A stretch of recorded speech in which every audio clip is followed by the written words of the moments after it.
working. Ben, this is always the part where I'm like, dear technology, don't fail me. Be live.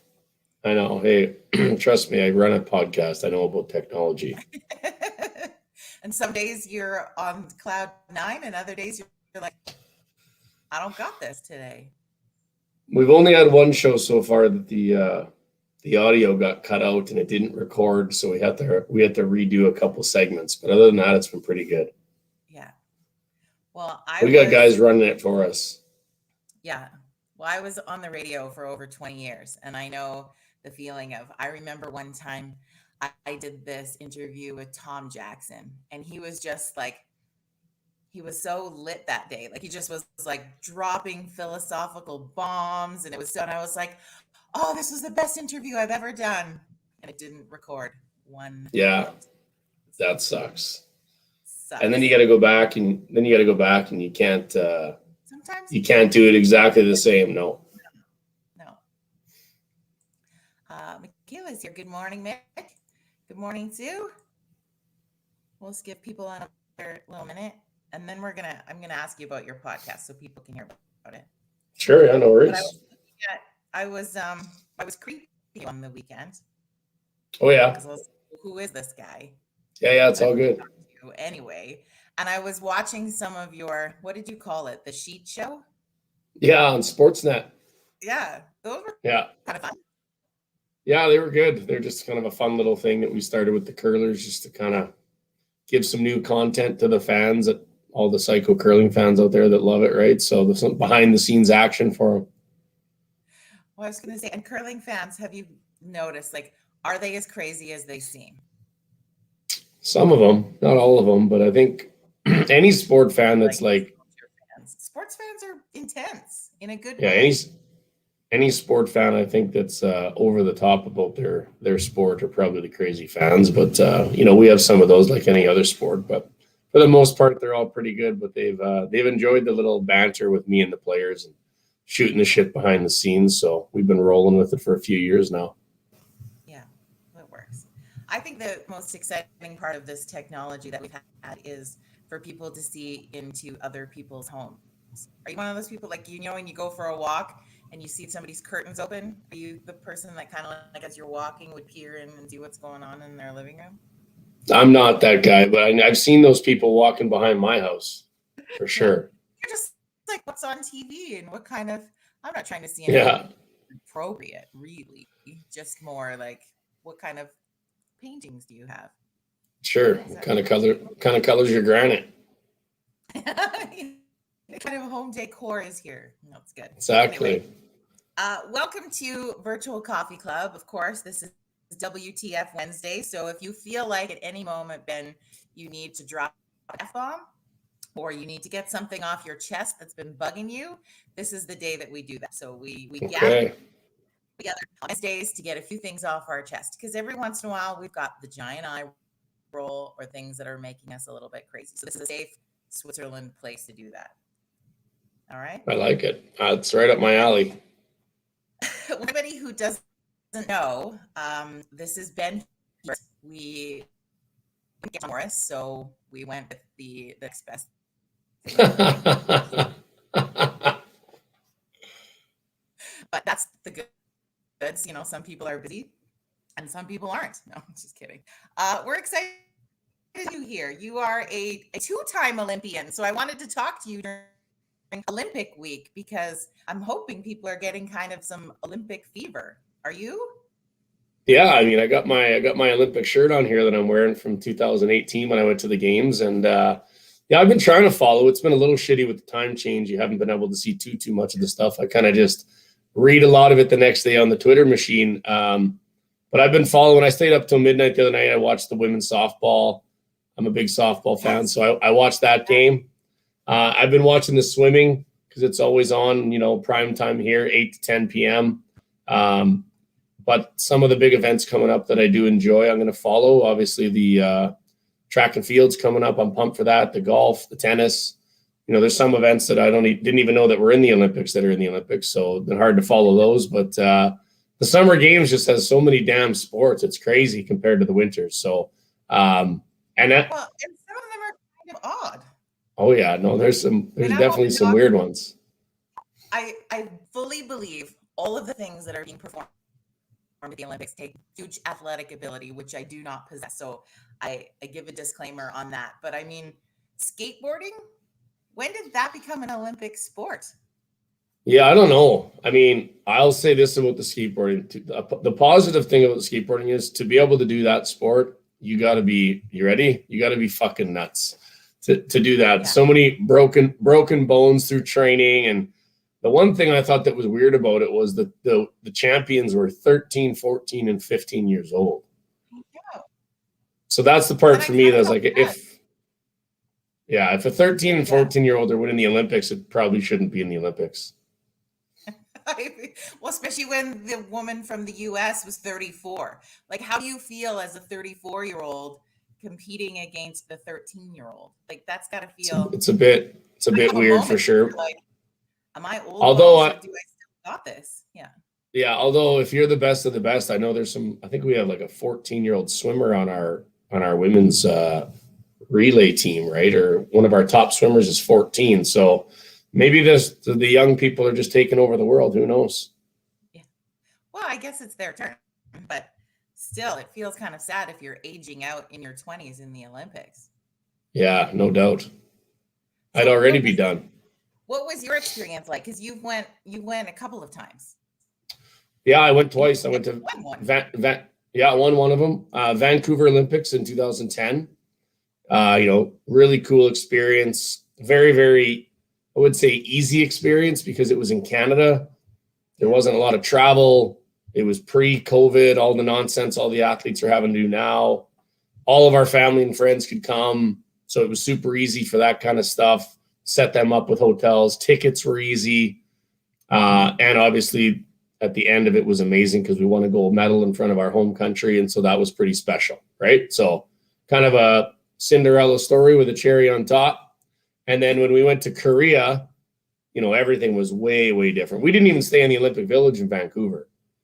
We rented some mansion right down by the curling rink and stayed out of the village. Yeah, it was awesome. But when we went to Korea, you're not door knocking around there trying to find a house, right? So we stayed in the village, small rooms, small beds, cafeteria food. Still a really, really cool experience, but it was a completely different experience from playing in the games in Vancouver. And I mean, we didn't win, which kind of sucked. We played well. We were in a semifinal to get a silver or a gold, and then we actually lost the bronze medal match. But I mean, they were completely different experiences, but they were both amazing. Just to coordinate your family and friends to get over to Korea was a little different than Vancouver and a hell of a lot more expensive. Yeah, 100%. So Yeah. what's the difference like in pressure or experience, but when becoming a world champion versus an Olympian? Because it's kind of the same stage, but different. Yeah, I think it's exactly the same stage, to be honest with you. I think you see a lot of athletes that maybe would get to the Olympics and not perform. I think they're probably trying to do too much, where if you were the world champion from the year before, really, I think all you got to do on the Olympic stage is do exactly the same that you were doing before. If you're the best in the world at something, it's not going to go away at one tournament just because the Olympic rings are in the ice or on the sideboards. I think the performances put down at the Olympics are very, very similar to like what you're seeing there on TV is what those athletes probably do day in, day out. You're just now seeing it on a massive grand stage. I think that's where the pressure comes from. But easy for me to say I won one, and the one I lost, I mean, I would say that was I still think that we played not bad, but the team that we played against that beat us, they elevated their game to a level that they'd never played at before. Kind of sucked for us. We ran into a buzzsaw at the wrong time, but the team that we lost to, we would probably beat 25 times in a row normally. Yeah. Well, and it's you probably over your career as a professional curler, you've lost lots of games. It's just the ones that everyone's watching feel a whole heck of a lot different. Fuck, I've lost to everybody and everything everywhere for sure. I mean, but you're right. When it's on the big stage and everybody from Canada, and not only Canada, I think that's the difference between, especially in the curling world is when we play on TSN or we play on Sportsnet, Canada's watching. But when you go to the Olympics, the whole world is watching. So that's kind of the really only big difference you find, I think, between Canadian curling and Olympic curling. But yeah, I've won everything there is to win. I've lost everything there is to lose. That's for sure. Well, and then at one point you were named like the greatest Canadian male lead. That sounds fancy. You got that on a jacket or what? No. I think TSN did a poll. I actually think it was 2020 or 2019. They just did a best of each position. And at the time, I mean, I've added to my collection since then, so hopefully my stock's going higher. But yeah, I got that little feather in my cap. I like to rub it in my competitor's face every now and again if they start chirping me just as a joke. But I mean, it's all good. It's always nice to get recognized for stuff like that. But I'm still competing and trying to go to China here next 6-7 months from now. So those kind of recognitions are nice, but they don't mean shit moving forward. Unless because you can still show up and suck. Yeah. Yeah, you got to keep winning. So what does that look like for you if you're right now in the process of training for China? Like what's a day in the life of Ben Hebert look like? Well, as soon as I'm off this, I'm going to have a coffee and work out. I got about a 90-minute little sweat ready to roll here. And then today, I actually got a nice little day today. I'm not working this week, so I'm going to make some healthy food, and I'm playing my men's night at 3:00, going to golf. Nice. Yeah, okay. hang with my kids for a few hours and then ship them off to mom. Yeah. Perfect. It's like your turn, tag. Yeah, exactly. That works. But you have to sort of do this regime every day. Yeah, I try to. I mean, every day that I have, I try to train 6 days a week in the gym, whether it's a bike ride or I lift weights downtown 3 days a week at the Glencoe Club. And then I do my cardio just on my own here in Chestermere where I live.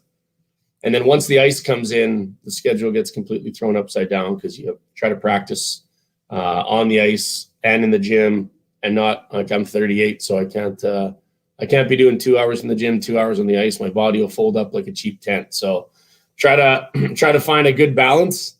And also, with a job, family, and try to work your schedule around when your teammates are available. And then plus our competitions start in September. So practice really hard, get your game tight up to a certain point, and then all the games start. And then you throw your talents out there against the other teams and see where you're at. I think we got about 5 events. We play in September, October, November. And then the Olympic trials are at the end of November for 1 week. So there's 7 teams, 7 really good teams, and it's a round robin. Winner of the tournament in Saskatoon goes to the Olympics in February. So then you'd have 2 months to get ready for that and off to China. It's crazy. Yeah, it is. It's not like a lot of the other sports where they qualify a year out or 2 years out and they kind of know and they prep towards the games. Curling's a lot different, but that just goes to show we got really, really good depth in our country, and I wouldn't change it. That's for sure. I'd hate to be on a selection committee and have to pick 4 players to go because there's way too many good ones in this country. What's been your favorite team to play against? Favorite team to play against? In Canada, probably Brad Gushu from Newfoundland. They're been a rival of ours probably the last 5-6 years. They're a really, really good team. They've won a bunch. We've won a bunch. It's probably 50-50 if I had to go back and look, but I love kicking their ass. I'm sure they like beating us too. And it's competitive. I would say it's a borderline friendly rivalry. I don't think we hate each other, but on the ice, there's certainly no love lost with those guys. Once you hit the ice, it's just like it's go time. Would that be the instant friends off? I hate everybody when I curl against them on the ice. Well, and probably with that team, it's a little hard. It's almost like playing another country because you don't know what they're saying. That's what I love about it. It's like you have a whole other language I don't even know. Yeah, they're not too bad till they have a few beers, and I can't understand them at all. Like, slow down. Yeah. So I feel like as Canadians, we feel like we own curling. Like curling's our sport. Did you find that when you play on the world stage, or people own curling in all of the countries? Like it just seems like sometimes some of the different countries, you're like, do you even curl normally? This is Yeah. fantastic. I've been lucky. I got to play in a world championship when I was young, when I was 24 in Grand Forks, North Dakota, and see all the teams there. And we probably could have went to 75, 80% of the games hungover, no sleep, and we would have kicked their ass. No doubt about it. And there was a few good teams there we had to play.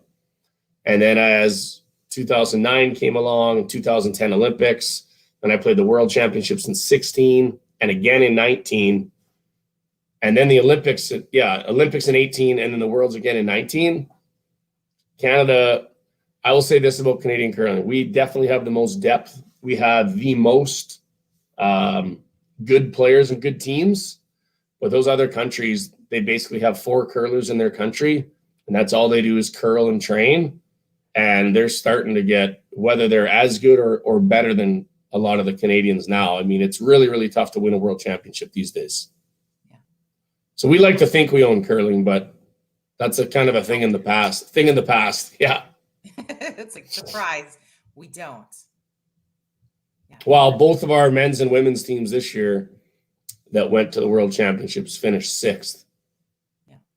So not really close to the podium. Not really. No. What's the support like for Olympic athletes in Canada? Because you hear we don't support our athletes the same as other countries, and I'm not going to put you in a place where you can't answer properly. But like realistically, as for those of us Canadian citizens who love to cheer on our athletes, how could we be better? Well, I don't necessarily know the ins and outs of all the other sports. I certainly know the curling aspect and financially. You can be a carded athlete, which all the Olympians are, right? You get I don't know what it is, X amount every month to put towards rent or training or food. It wouldn't cover my mortgage. So that's for sure. Yeah, but there is certainly ways. I mean, my team, we have unbelievable corporate support. Saying that, I think it's tough for the younger teams, or before you've won something, it's hard to get a corporation to give you a bunch of money when you've never won anything, right? So as soon as in our sport, if you won a Brier or you win Olympic trials or Olympic games, corporate Canada has been really, really good, paying for expenses and whatnot through sponsors. I think if you win the Olympics, when we won the Olympics in 2010, I think we got 20 grand or something like that. I think it's 20, 15, 10 for gold, silver, bronze.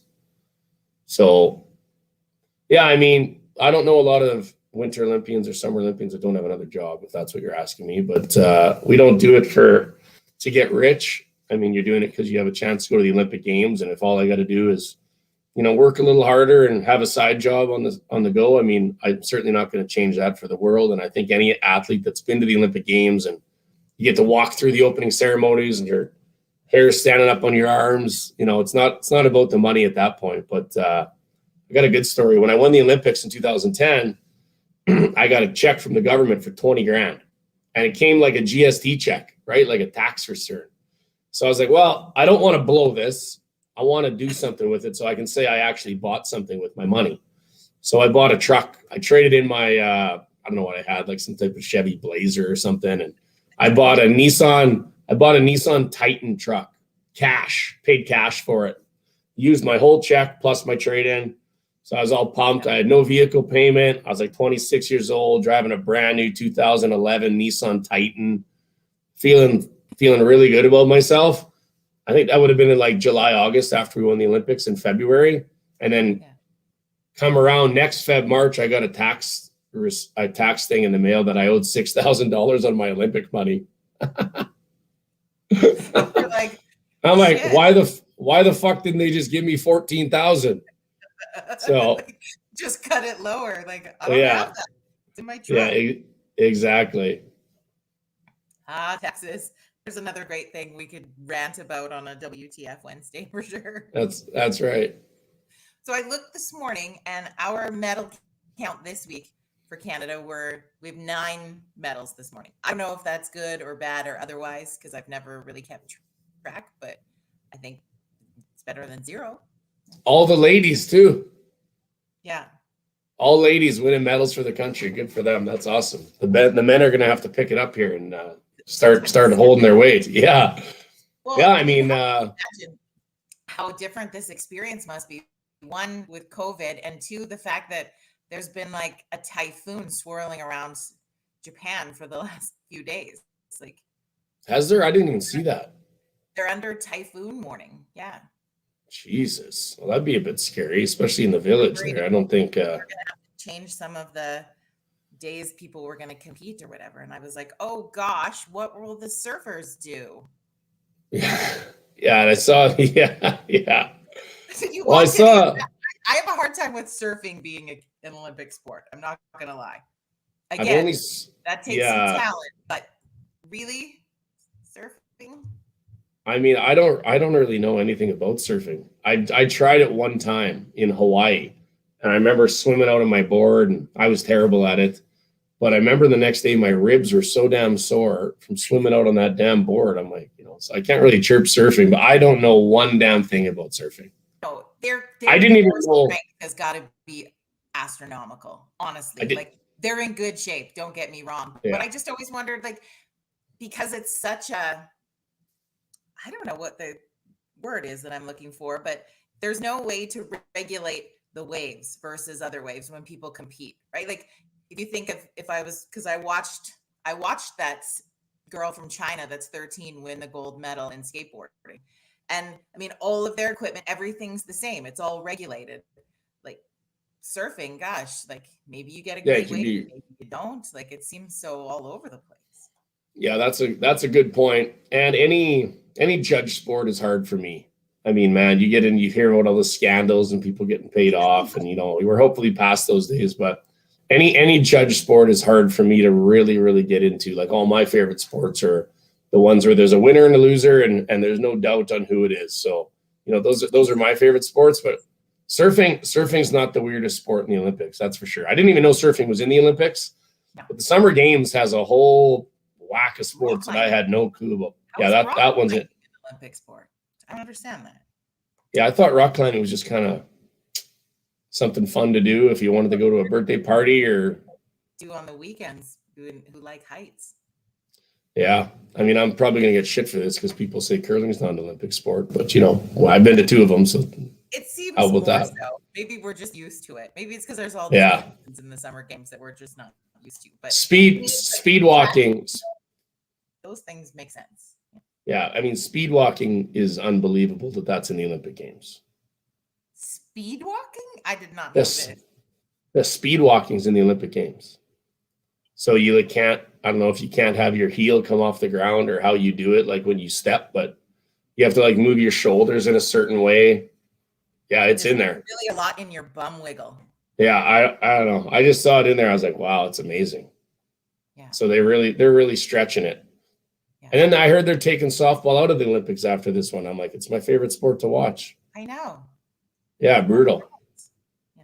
Yeah, I know. That was great. Yeah, anyways, the 9 medals. I don't know what a good medal count is for Canada at the Summer Games, but I know we got some favorites coming up in a few events here that I'm looking forward to watch. I know we got some studs in track and field. Yeah. Penny Alexiak there won another medal. She tied, I think she broke the medal count for most decorated summer Olympian from Canada with 6. And she still got another race that I think if she breaks that, she has the most medals of anyone in Canadian Olympic history. Gosh. So that's not bad. When those stories start to come out, you'd almost want to know them. And maybe you do when you're in the midst of it. I don't know if you guys hear stories or what. She's only 21. So if she doesn't break it this time, I'm sure she can do it next time if she wanted to. But yeah, she's incredible. You know what I think would make a great show? Just off the top of my head. But I want to do color commenting for. But it's I think you should do some of the Summer Olympic sports. I think oh God, show where you're learning how to speed walk. I wouldn't have. I would hate to do color for a sport you didn't understand. There's that'd be a tough gig. This would be our joke show, so then I could say and do color however I wanted. It would be amazing. They do that now. They have broadcast networks online that if you don't want to watch the main feed, you can stream the game, and they have amateurs like me and you calling the game. Yeah. Well, I saw a couple on TikTok that I think were just like making fun hoaxes. of it. Yeah. Ones, because they were saying like they were just making up words even, but I get that. So tell me a little bit about you have a podcast show.